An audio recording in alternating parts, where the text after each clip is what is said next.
Good evening friends, आप सबों का हमारे चैनल AK ट्यूटोरियल्स में स्वागत है। आज हम लोग जो टॉपिक लेकर के आए हैं वो है short video major course history 8 semester 5 BA exam Purnia university. BA semester 5 exam Purnia university का एक शॉर्ट वीडियो लेकर के आए हैं। कुछ ही महीनों बाद जो है BA सेमेस्टर 5 एग्ज़ाम होने वाला है पुणे यूनिवर्सिटी का, उसी का मेजर कोर्स हिस्ट्री 8 का ये वीडियो है। आज का हमारा टॉपिक है अंतर्राष्ट्रीय श्रम संगठन।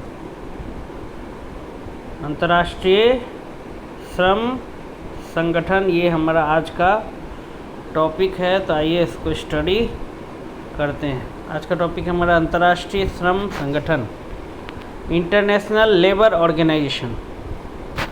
अंतर्राष्ट्रीय श्रम संगठन, इंटरनेशनल लेबर ऑर्गेनाइजेशन, इसके बारे में हमको स्टडी करना है। अंतर्राष्ट्रीय श्रम संगठन संयुक्त राष्ट्र संघ के विशिष्ट अभिकरणों में सर्वाधिक प्राचीन और महत्वपूर्ण है, जिसका कार्य क्षेत्र अन्य सभी अभिकरणों से विशाल है। कह रहा है कि अंतर्राष्ट्रीय श्रम संगठन, इंटरनेशनल लेबर ऑर्गेनाइजेशन, ये यूनाइटेड नेशंस का जो विशिष्ट अभिकरण है, जितने भी उसके ऑर्गेन्स हैं, उसमें सबसे अधिक प्राचीन और महत्वपूर्ण संस्था है। इसका कार्य क्षेत्र दूसरे अभिकरणों से विशाल है। ठीक है, जैसे यूनिसेफ है, यूनेस्को है, WHO है, उसी प्रकार से IFO है, ILO है, IJC है, ICJ international court of justice है। ठीक है, ये सब अभिकरण है, विशिष्ट अभिकरण, अलग अलग अभिकरण है UN का, यूनाइटेड नेशंस का। उसमें से कह रहा है सबसे पुराना, सबसे प्राचीन और सबसे ज़्यादा महत्वपूर्ण ILO है। अंतर्राष्ट्रीय श्रम संगठन, इंटरनेशनल लेबर ऑर्गेनाइजेशन, संयुक्त राष्ट्र संघ के विशिष्ट अभिकरणों में सर्वाधिक प्राचीन और महत्वपूर्ण है, जिसका कार्य क्षेत्र अन्य सभी अभिकरणों से विशाल है। और इसका जो कार्य करने का जो क्षेत्र है, वर्क एरिया, वो सबसे बड़ा है, विशाल है ILO का। ठीक है, जो कार्य क्षेत्र है वो बहुत विशाल है, सबसे प्राचीन है, सबसे महत्वपूर्ण है, विशिष्ट अभिकरणों में से एक है संयुक्त राष्ट्र संघ का, यूनाइटेड नेशंस का। अंतर्राष्ट्रीय श्रम संगठन संयुक्त राष्ट्र संघ के विशिष्ट अभिकरणों में सर्वाधिक प्राचीन और महत्वपूर्ण है, जिसका कार्य क्षेत्र अन्य सभी अभिकरणों से विशाल है। कर अंतर्राष्ट्रीय श्रम संगठन संयुक्त राष्ट्र संघ के विशिष्ट अभिकरणों में सबसे पुराना और सबसे महत्वपूर्ण है, और इसका कार्य क्षेत्र भी क्या है, बहुत विशाल है, बहुत बड़ा है। इसकी स्थापना 11 अप्रैल 1919 को हुई थी। इसकी स्थापना कब हुई थी ILO की, अंतर्राष्ट्रीय श्रम संगठन की? 11 अप्रैल 1919। ठीक है, अंतर्राष्ट्रीय श्रम संगठन की स्थापना कब हुई थी? ये ऑब्जेक्टिव क्वेश्चन में भी पूछ सकता है कि ILO की स्थापना कब हुई थी। तो 11 अप्रैल 1919 को अंतर्राष्ट्रीय श्रम संगठन की स्थापना हुई थी। इसकी स्थापना 11 अप्रैल 1919 को वर्साय की संधि के भाग 13 के अनुसार श्रमिकों के हित साधन की दृष्टि से की गई थी। अंतर्राष्ट्रीय श्रम संगठन की स्थापना 11 अप्रैल 1919 को हुई थी, वर्साय संधि के तहत भाग 13 के अनुसार। वर्साय संधि के भाग 13 के अनुसार इसकी स्थापना की गई थी 11 अप्रैल 1919 को। श्रमिकों के हित साधन, श्रमिक जितने भी लेबर हैं, उनके हित के लिए, उनके भलाई के लिए, उनके साधन, उनके मीन्स को बढ़ाने के लिए की दृष्टि से की गई थी। श्रमिकों के हित साधन, ठीक है, लेबर्स के हित में, लेबर्स के वेलफेयर के लिए ये स्थापना किया गया था, इसका इस्टेब्लिशमेंट हुआ था ILO का, इंटरनेशनल लेबर ऑर्गेनाइजेशन। अंतर्राष्ट्रीय श्रम संगठन की स्थापना 11 अप्रैल 1919 को वर्साय की संधि के भाग 13 के अनुसार, ठीक है, किसके अनुसार इसकी स्थापना हुई? तो वर्साय की संधि भाग 13, ठीक है, वर्साय की संधि के भाग 13 के अनुसार श्रमिकों के हित साधन की दृष्टि से की गई थी। राष्ट्र संघ से घनिष्ठ संबंध होने के बावजूद, यूएनओ से बहुत गहरी दोस्ती होने के बाद भी इस संस्था ने अपना स्वतंत्र अस्तित्व कायम रखा। इसने अपना इंडिपेंडेंस कायम रखा, इंडिपेंडेंस एग्जिस्टेंस, स्वतंत्र अस्तित्व, ठीक है। यूएन का ये विशिष्ट अभिकरण रहते हुए यूएन से गहरी जो है घनिष्ठ संबंध होते हुए भी इस संस्था ने अपना स्वतंत्र अस्तित्व, ठीक है, इंडिपेंडेंट एग्जिस्टेंस कायम रखा। मतलब यूएन के दबाव में नहीं ये काम किया, स्वतंत्र अस्तित्व रहा इसका, इंडिपेंडेंट एग्जिस्टेंस, आज़ाद। इसकी स्थापना 11 अप्रैल 1919 को वर्साय की संधि के भाग 13 के अनुसार श्रमिकों के हित साधन के दृष्टि से की गई थी।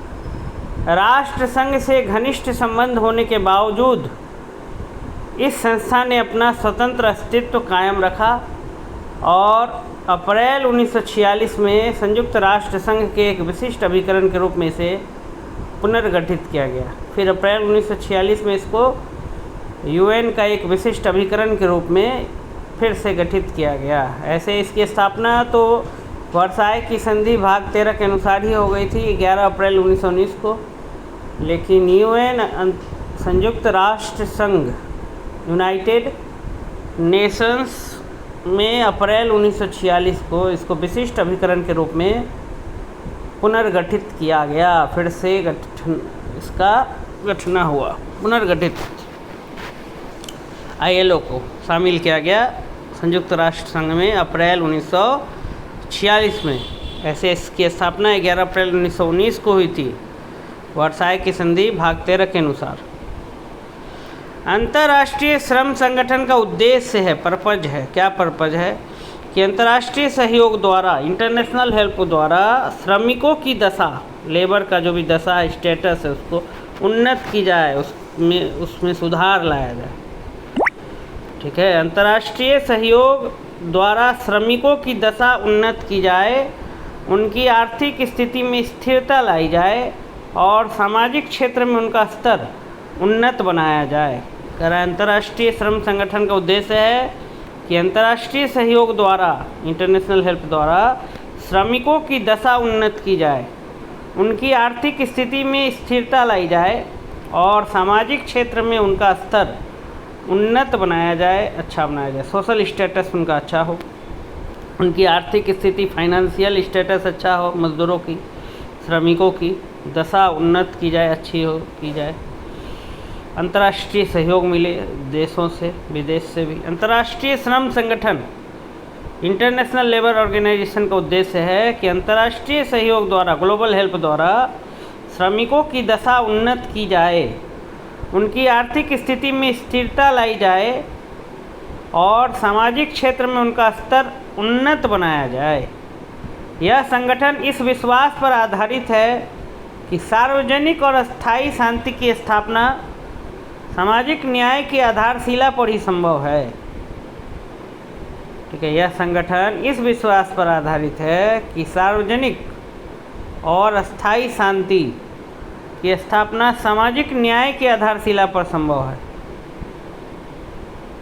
यह संगठन मतलब अंतर्राष्ट्रीय श्रम संगठन इस फेथ पर आधारित है, इस ट्रस्ट पर आधारित है कि सार्वजनिक पूरी दुनिया में और अस्थायी अगर शांति चाहना है, ग्लोबल पूरा पीस अगर इस्टेब्लिश करना है तो उसके लिए सामाजिक न्याय की ज़रूरत है। सामाजिक न्याय के पिलर्स पर ही, आधारशिला पर ही हम सार्वजनिक शांति स्थापित कर सकते हैं।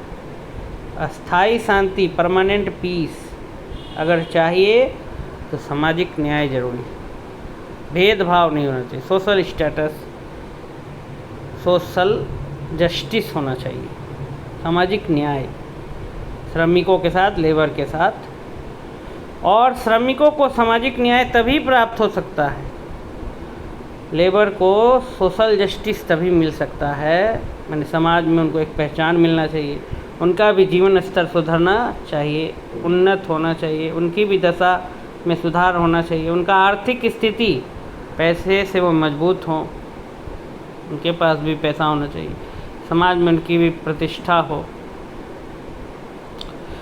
तो ये तभी संभव है जब वे दूसरे लोगों के समान ही आर्थिक कल्याण और उन्नति के मार्ग पर अग्रसर हों।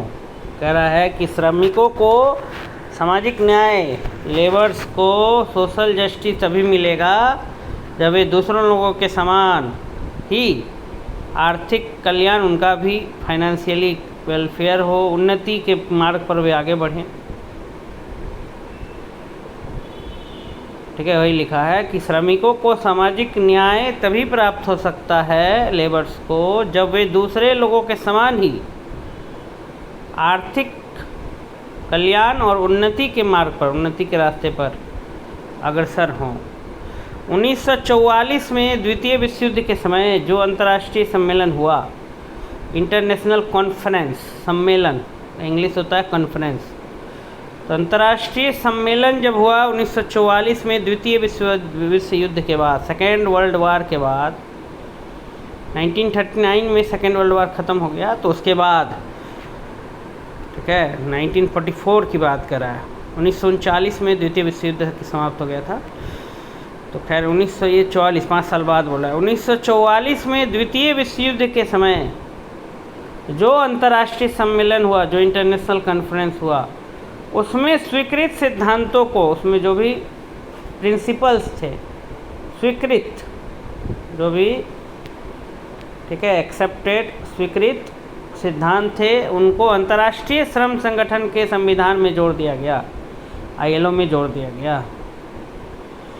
अंतर्राष्ट्रीय सम्मेलन 1944 में द्वितीय विश्व युद्ध के समय, सेकेंड वर्ल्ड वार के समय जो भी सिद्धांत, प्रिंसिपल स्वीकृत किए गए थे, उन सब को जोड़ दिया गया, किसमें? ILO के संविधान में। यही लिखा है कि 1944 में द्वितीय विश्व युद्ध के बाद 1944 में, जब द्वितीय विश्व युद्ध के समय जो अंतर्राष्ट्रीय सम्मेलन हुआ, इंटरनेशनल कॉन्फ्रेंस हुआ, उसमें स्वीकृत सिद्धांतों को अंतर्राष्ट्रीय श्रम संगठन के संविधान में जोड़ दिया गया। इंटरनेशनल लेबर ऑर्गेनाइजेशन का जो संविधान है उसमें जोड़ दिया गया। किसको जोड़ दिया गया? प्रिंसिपल्स को, सिद्धांत को जोड़ा गया। स्वीकृत सिद्धांत, जो एक्सेप्ट किया गया सिद्धांत। कैसे सिद्धांत? तो स्वीकृत सिद्धांत जो अंतर्राष्ट्रीय सम्मेलन में स्वीकृत हुआ द्वितीय विश्व युद्ध के बाद 1944 में। 1944 में सेकेंड वर्ल्ड वार के बाद इंटरनेशनल कॉन्फ्रेंस में जो भी प्रिंसिपल्स, सिद्धांत स्वीकृत किए गए, उन सब को अंतर्राष्ट्रीय श्रम संगठन के संविधान में जोड़ दिया गया। उद्देश्य में है कि श्रम को वस्तु नहीं माना जा सकता। अंतर्राष्ट्रीय श्रम संगठन के अनुसार श्रम को क्या नहीं माना जा सकता? वस्तु। लेबर को कोई वस्तु नहीं मान सकते कि खरीद लिए और फिर जैसा मन वैसा इस्तेमाल किए। श्रम को वस्तु नहीं माना जा सकता। मेहनत को, श्रम, लेबर, मेहनत मजदूरी को वस्तु, प्रोडक्ट की तरह नहीं हम देख सकते। दरिद्रता कहीं भी हो, पॉवर्टी, गरीबी कहीं भी हो, सर्वत्र समृद्धि के लिए खतरा है। सब जगह अगर प्रॉस्पेरिटी, किसी भी देश को अगर प्रॉस्पेरस बनाना, समृद्ध बनाना है, तो वहाँ के मज़दूरों के साथ भी सामाजिक न्याय करना होगा। ये नहीं कि मज़दूर पूरा एकदम गरीब हैं। कह रहा है दरिद्रता कहीं भी हो, अगर देश में कहीं पर भी गरीबी हो तो वो देश समृद्ध नहीं कहला सकता। दरिद्रता कहीं भी हो, सर्वत्र, हर जगह समृद्धि के लिए खतरा है। प्रॉस्पेरिटी के लिए क्या है? खतरा है। निरंतर प्रगति के लिए आवश्यक है, अगर हमको कंटिन्यूअस प्रोग्रेस करना है तो उसके लिए आवश्यक है अभिव्यक्ति और संगठन की स्वतंत्रता प्रदान की जाए। आज़ादी, अभिव्यक्ति, एक्सप्रेशन और संगठन की स्वतंत्रता, श्रम संगठन की स्वतंत्रता। अभिव्यक्ति की आज़ादी होनी चाहिए और संगठन की स्वतंत्रता होनी चाहिए, अगर निरंतर क्या करना है? प्रगति करना है, प्रोग्रेस करना है। तो श्रम को वस्तु नहीं माना जा सकता, ये सब मेन पॉइंट्स है जो जोड़ा गया था। दरिद्रता कहीं भी हो, सर्वत्र हर जगह के लिए समृद्धि के लिए क्या है, खतरा है, प्रॉस्पेरिटी के लिए और निरंतर प्रगति के लिए आवश्यक है।